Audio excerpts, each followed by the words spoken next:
Alors, que désirez-vous savoir? Ben voilà, je voulais savoir si cette année j'allais enfin changer d'échelon dans mon travail. Changer de... D'échelon.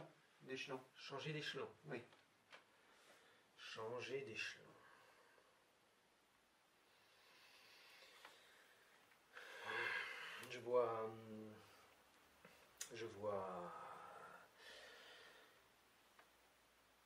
Je vois rien du tout. Quoi d'autre? C'était tout.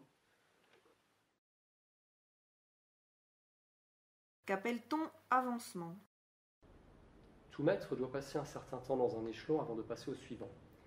Le changement ou avancement d'échelon se fait par défaut à l'ancienneté, mais les maîtres de classe normale peuvent avancer plus rapidement.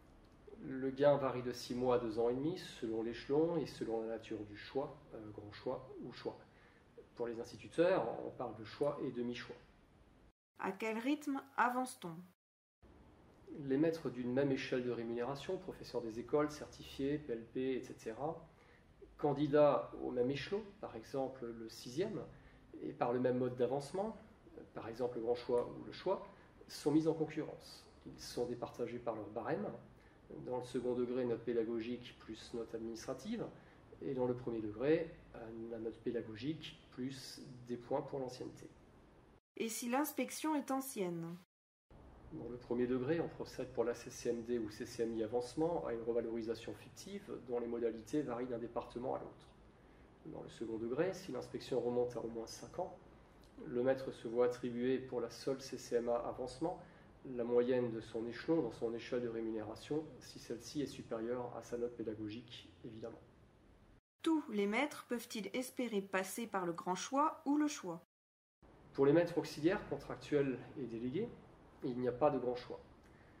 Pour les maîtres à la hors-classe ou à la classe exceptionnelle, quand il en existe une, l'avancement se fait toujours par l'ancienneté. Pouvoir passer par le grand choix ou par le choix ne signifie pas pour autant que l'on bénéficiera de ce mode d'avancement. En effet, 30% des candidats à un passage par le grand choix seront avancés par le grand choix, et 5/7 des candidats à un passage par le choix seront avancés par le choix. Pour les maîtres auxiliaires, contractuels, délégués, 20% des promouvables par le choix seront promus. Peut-on être candidat la même année au grand choix et au choix, ou au choix et à l'ancienneté? Oui, selon l'échelon. Et si un maître était promu à la fois par le grand choix et par le choix? Il bénéficiera alors d'un avancement par le grand choix. La promotion par le choix ne serait pas pour autant perdue, puisqu'un autre maître en bénéficierait. Et pour ceux qui n'ont ni le grand choix ni le choix? Le moment venu, ils seront automatiquement avancés par l'ancienneté. Il y a une seule CCM avancement dans l'année. Un maître promouvable le 1er septembre est-il lésé si la CCM se réunit 3 mois plus tard? Non, il ne sera pas lésé. Il bénéficiera de sa promotion avec effet rétroactif. Qui départage les candidats? La décision finale revient au recteur dans le second degré, à l'inspecteur d'académie dans le premier degré, après consultation de la commission consultative mixte. L'élu CCM veille à ce que les critères réglementaires servant à départager les candidats soient respectés. Si la décision de l'administration n'était pas conforme à la réglementation, le maître serait fondé à demander son annulation, sauf évidemment à ce que cela résulte d'une sanction disciplinaire.